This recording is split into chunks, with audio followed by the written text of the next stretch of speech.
Jaylen Brown's one of the few guys that I will say this on. There's not a lot when it comes to the Cavs that I'm willing to take off the table because of the position he plays, because of what he's done in the NBA, and because of where he is in his career. I think Evan is so much harder of a conversation for me to have than Donovan Mitchell is because Evan is at a much younger clip, and I do think Evan's value outside of Cleveland is sky high compared to what it is with the average Cavs fan. And you only get to use that bullet once. Yeah. Well, the concern is until Donovan Mitchell signs a contract extension, his future here is in question. Now, he has said very publicly how much he loves Cleveland, his commitment here, whatever, right? And he's not going to sign this offseason because he can get the Supermax next offseason. I understand all that, but you take an awful big risk because I feel like Evan Mobley is your insurance policy if the Donovan Mitchell era with the Cavaliers ends. Like, if this ends in the next 2 years, right?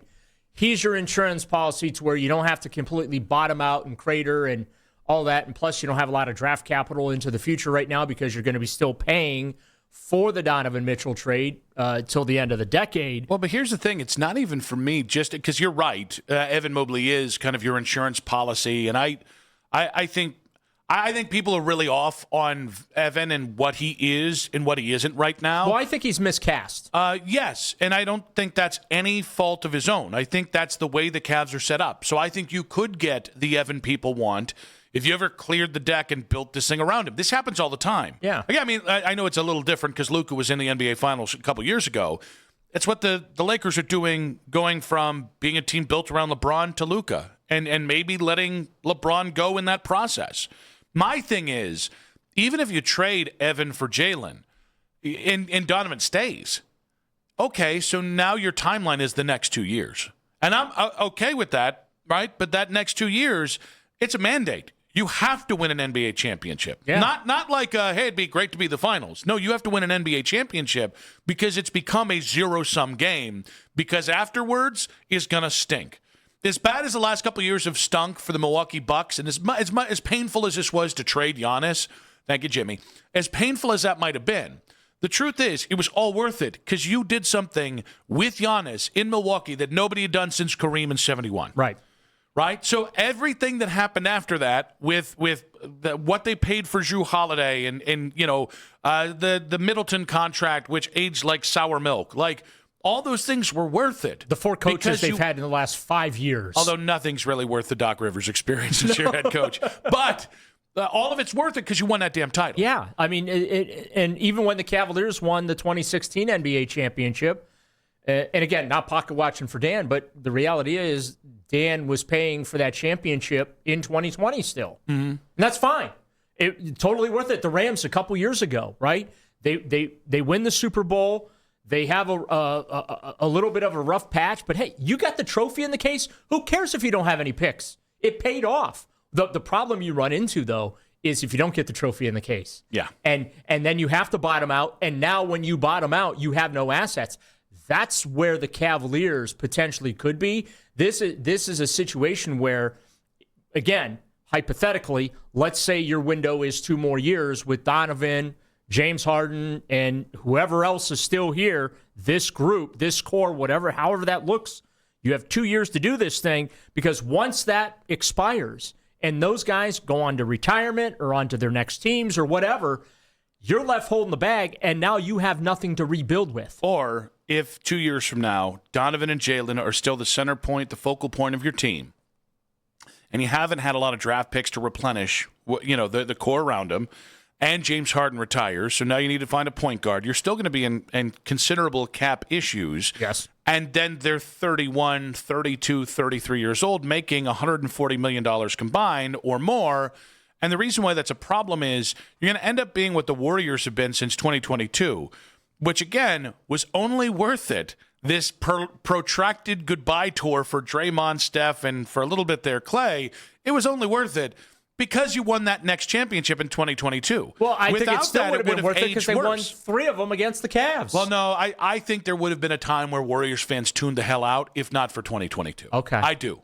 Because I think at some point, like once you get 3 years in the rearview mirror of a title, the glow has worn off. Yeah, I think it's natural that fans get a little bored with, hey, nostalgia. You know, I mean, one of the merciful things that happened with LeBron. Listen to Yankee fans now. They haven't won a World Series in years, and they're losing their minds. And they got, 26, 27 of them things in the case? Don't even get me started on that. Knicks fans, New York media members saying, it's been a title drought here in New York because they hadn't won a title since 2011. I want to throw rocks at them.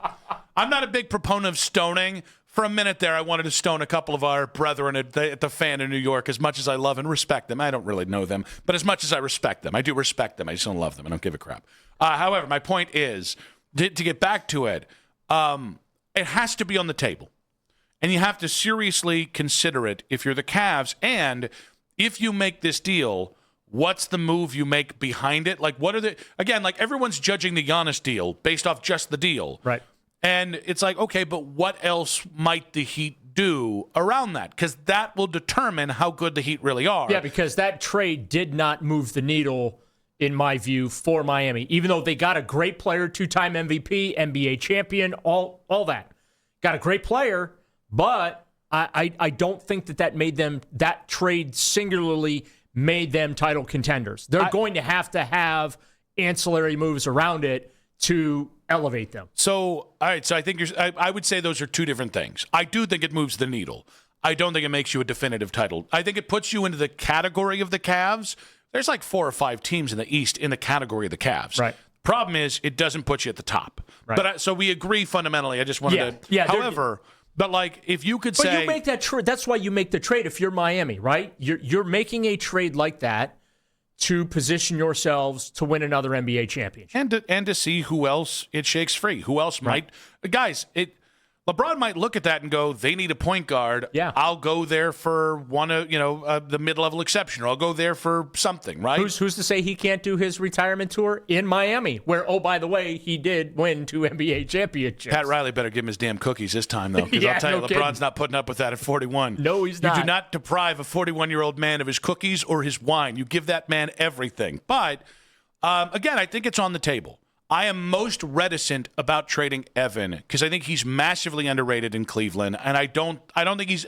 I think there's a lot of really smart basketball people who just don't want to admit how poorly this thing is set up for him to be the best version of himself. Right. And I think they're doing that because they've decided Donovan is king here, and nothing can move them off that. So if I'm the Cavs, I would rather upgrade over Donovan with Jaylen Brown than I would Evan Mobley. But again, I want to say it. Both things have to be on the table because Jaylen Brown is the infinity stone, right? Yes. Like he is the thing that they have not had since LeBron left. He is a big wing that can score in droves. I know it. One of the things that, it's just going to be a lot of iso ball. Guys, yep, you're not wrong. But if that's the cost of getting a top 10. Guys, Donovan is, on any given moment, the 8th best or 20th best player in the NBA. Jaylen Brown is at any point one of the 5 best players. Now, More often than not, he's been a top 10 player. But he's one of the few guys that can ascend to that spot given his own spot. And I think this idea that there isn't a big upgrade for the Cavs and how they're built, again, on other teams it might not be the same way.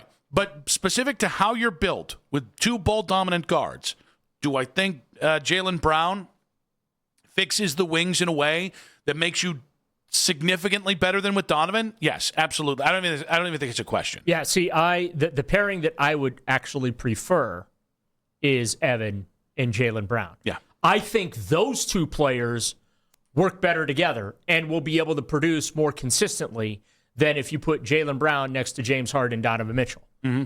I think it works better. And you kind of went where I was thinking, and that is, I love Donovan Mitchell. I have tremendous respect for how he's embraced Cleveland, what he's done for the Cavaliers. I have no complaints about that trade. I don't really want to trade him. This is just the brass tacks of, if you can make that move, you have to. Right, and that's where I'm at. It's like, okay, I'm looking at the numbers, and I'm thinking, I honestly don't believe that Donovan Mitchell is a $70 million a year player in the NBA. And not at 30, 31, 32, no, 33. And I would not do that deal if I was the Cavs. But when you're in that desperate position that the Cavaliers find themselves in, they have no choice. And I feel like this is your out. If you could swap Mitchell for Brown in a heartbeat. And I think from the Boston side, I think Donovan at this point in his career is probably more comfortable playing the two to Tatum. And also, by the way, Donovan and Tatum play different positions. I think that matters. They take up different places on the court, even if there's still some iso ball stuff that would go on there. But, like, I think it might make sense for Boston, even if Donovan isn't the player at that position that Jaylen Brown is, because, again, that's as good as one-for-one as you're going to get. Any other team isn't going to give you Donovan Mitchell for Jaylen Brown. The other issue that I have to raise is that I've watched Donovan in the playoffs 4 straight years. And I have watched this team flame out in their final series, whether it was in the first round, the second round, or the conference championship. I have watched Donovan and this team flame out 4 straight years. I'm very open-minded about trying something else.